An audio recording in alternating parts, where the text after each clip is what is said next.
Hey, I'm Mike. I'm a manga creator. I do both the art and the stories, and I'm trying to go pro. And I know why you're here today.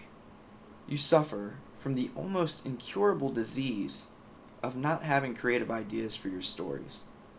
But don't worry too much, because I have the cure. And I'm going to give it to you for free, because I'm that nice. Well, almost for free. Almost.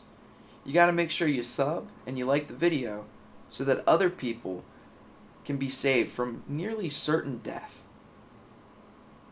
Did you do it? Awesome. Let's get started.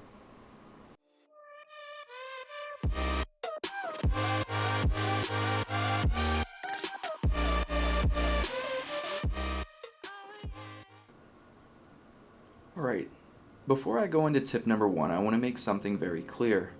Creativity isn't something that some people have and others don't. Sure, there are some people who might be more creative than others naturally, but that doesn't mean it's a skill you either have or you don't. You just have to work on it and practice, like anything else. Now, you might be asking, how do we practice, or what exercises should I do? Well, tip number 1.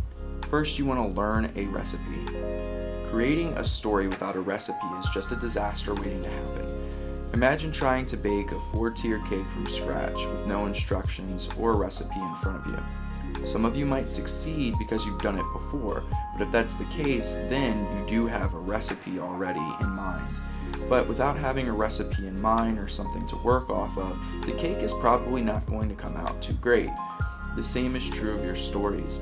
If you don't understand the basic structure of what a story looks like, it's going to be very difficult to write a great story. So with that being said, there are two, and there's probably more, but there are two very well-known recipes that will help you with your story writing fundamentals. I also have videos, separate videos on both of these kinds of story structures. I will leave the link in the description below. I'm just going to briefly go over them today. The first is a 3-act plot structure. This consists of a story that has a beginning, middle, and an end. Those segments are then broken down into different pieces. The beginning has an introduction, a call to action, a rejection of the call to action, an inciting incident, and the acceptance of the call to action. The middle has rising action that leads to a midpoint turn. Then after the midpoint turn, there's more rising action that leads to a low point, a reflection, and then a revelation for your main protagonist. Then you have the end of your story, which includes your climax and resolution. The other method is called Kisho Tenketsu, which is the Japanese form of storytelling. Ki means introduction, sho means development, ten means twist, and ketsu means resolution.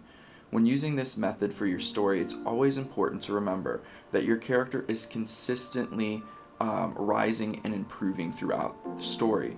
Unlike a 3-act structure, the character isn't failing throughout the story, they're persevering. That doesn't mean that they don't have setbacks in regards to their goal, hence the 10 portion of this recipe, but they shouldn't be outright failing. Kisho Tenketsu is also a formula that can be mixed up when you understand it properly. So, you can have a structure be Ki, Sho, Ten, Sho, 10, 10, Ketsu, or even 10, Sho, Ki, Sho, 10, Ketsu. You just need to have all the parts, and you need to have a reason for why you are mixing them up that makes sense. For instance, there are stories that might start with a character being pushed out of a window, then it backtracks up to that point to kind of explain the circumstance in which they would be pushed out of a window.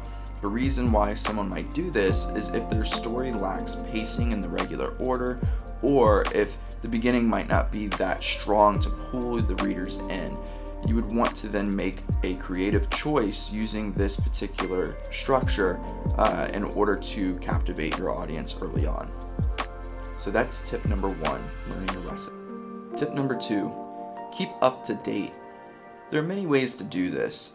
You can watch the news, read articles, research current hot topics. It doesn't really matter how you get your information, but it is important that you do get it regardless. The reason for this is because there are plenty of things happening in the world that can be twisted or altered to create an amazing manga. Or other kind of story, right? For instance, Breaking Bad was loosely based off a story in the news that the creator got wind of. Then the creator kind of, tampered with it just a little bit in order to make a more captivating story. These stories could be enough just to spark your creativity as well and push you towards creating a great manga. There are also ways to actually twist stories and shed a new light on them. For instance, you can do Dragon Ball from the perspective of Vegeta and following his path of trying to overcome Goku, or Bleach, but it goes through the storyline of Aizen instead of Ichigo. Obviously, you can't actually do those kinds of examples because they're already existing manga, but hopefully that helps to make the point of different kinds of perspectives, for instance. And just to kind of further capitalize on that, for current events, you could do a bank robbery in 3 different kinds of perspectives, for instance. You could do the robber's point of view, you could do the cop's point of view, or you could even do the teller's point of view. The possibilities are almost endless. Alright, tip number 3, limit yourself. Now this might sound a little weird as a point to make about expanding creativity, but it is an important point to make, and I'll kind of hopefully exemplify why. Before I get into it though, Mark Brunet actually discusses this in one of his own videos, and it's about being creative in your artwork. Now, while that might not sound like it would be correlated, I would still highly recommend it because it actually is. It's very, very relatable to the writing experience as well. So I'll make sure to put that in the link in the description below. But too many options can actually overwhelm you and crush your chance at being creative. For instance, if I gave you 2 different prompts that you had to do within a 15-minute period, I want you to tell me which one you think would be better for you and kind of result in a more cohesive story. What if I just told you to write whatever you wanted to in 15 minutes? Versus, I want you to write me a short story about 2 elves who go on an adventure in the Arctic to find an artifact of some kind. Now, I do understand that the second one is so restrictive that you might think that it would limit your creativity, but I'm here to tell you that that's not necessarily true. So, just because you have a little bit more of a limiter on specific parts, so you have 2 characters already laid out for you, which is 2 elves, and you have a place in which this adventure is occurring, which is the Arctic, and then you have a specific reason why they're going to the Arctic, which is the artifact. There's still so much room to build on, right? So the 2 elves, what are their names? Are they friends? Were they forced to do this journey together? What is their own backstory? Why have those 2 been selected to go? Were they selected? Did they just decide to go? A lot of questions just around the 2 elves. The adventure itself, is the adventure them just being dropped off by helicopter in this particular location? Do they have to trek through the Arctic? Why are they even going on the adventure in the first place? Again, were they chosen for the adventure? Things like that. The artifact, what kind of artifact is it? How is it going to be transported? Does it have magical powers? There's so many questions around just the artifact as well. So you can kind of see that it's still, even with limiters on yourself, there's still so much detail that you can kind of build from, right? So with that being said, you would probably write a more complete and cohesive story with the second one. Now, you don't have to restrict yourself that much, right? I was just doing that for an example. And hopefully that made my point about limiters not necessarily being too restrictive. But if you're able to look through and find things such as your theme, the genre, the length of your story, that already is kind of setting the mood for that part of the story, right? Now, if you add on top of that, going through and developing your main character and their goal, and you do all of those things before you even start to write, you're going to free yourself up to be creative in different ways when you actually sit down to write, right? So the recipe that you should work with is to go and you start big, right, with more general ideas like, story length, for instance, or the theme, and then you kind of close down and become more specific as you build up these bigger ideas, right, and as you fine-tune your story. And then what you also want to do is you want to use the recipe that I gave you, or one of the two recipes that I gave you in tip number 1, to help you actually tell the story of your character. Alright, so that was tip number 3. Tip number 4, study other work. So, remember the recipe that I gave you from tip number 1. Whichever one you chose, it doesn't necessarily matter. You want to use that recipe and apply it to any storytelling medium you can, right? Whether that's another manga, which is probably preferred, a show, movies, newspaper articles, your own life, it doesn't matter. The idea is that everything around you is a story, and you should look at it that way from this point moving forward. Let's take Kisho Tenketsu and apply it to my dog eating his food. Ki, the introduction, right? My dog, Max, was asleep in his bed but starts to wake. Sho, the development. As he wakes up, he realizes that he is really hungry, so he starts to make his way over to his dog bowls. 10. As he's making his way to the dog bowl, he notices that the bowl is empty, so that's the twist. Ketsu. It was actually his water bowl that was empty, so he was able to eat while I filled his water.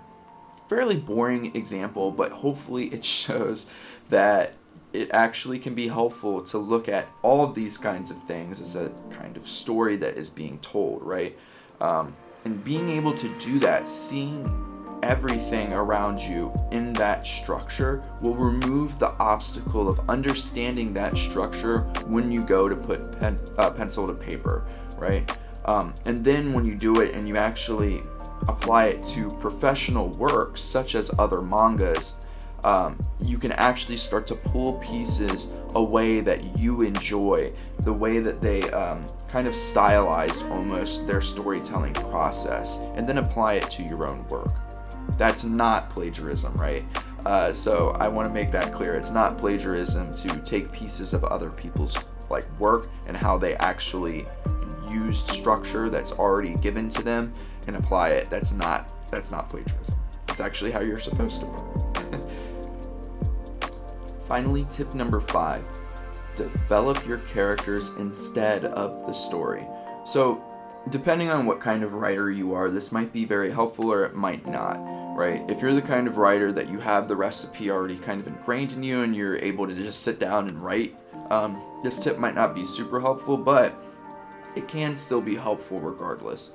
So the cool thing about characters is that if you develop them enough, you can actually just drop them into random situations and they can make the story for you. There's so many different guides on how to develop characters in a way that makes them self-sufficient that this should be a fairly easy step in the right direction. Then you can create a possible need, want, desire of that character and follow the journey that we take for that character to achieve what they set out to do. Let's use Ichigo for an example. His character is actually pretty simple. He's a hot-headed male character that would do anything to save or help his friends and the people that he loves. So when other characters come into his life and disrupt that, he springs into action. That's why he went to the Soul Society to save Rukia. That's why he started the story by becoming a substitute Soul Reaper in the very beginning, because he didn't want his sister to be killed or his family to be killed. And finally, that's why he sometimes feels removed from the happenings of the Soul Society if it doesn't involve his friends or other people that he cares about.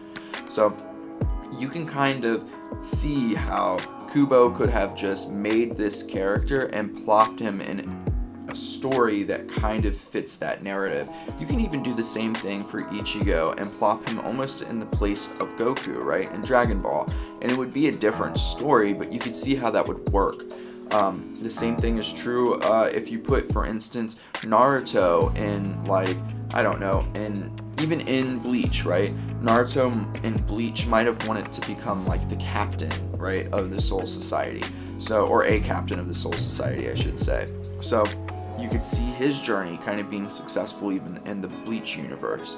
So that is, I guess, my last tip, right? You can create this character, build them up as much as you can, and then plop them into a story. And again, you can just research guides on creating well-rounded characters, for instance, like that, something like that, and go onto Google and search that, and you'll probably get a billion hits. Use one of those guides, build that character up as much as possible, and then you can kind of move on from there. Actually, another resource, and I can put this in the description below, that's actually very good, is World Anvil. They kind of come with already built-in structures for that, and you can just kind of go through and fill it all in as best as you can before you even start writing your story, because they're giving you the limitation already.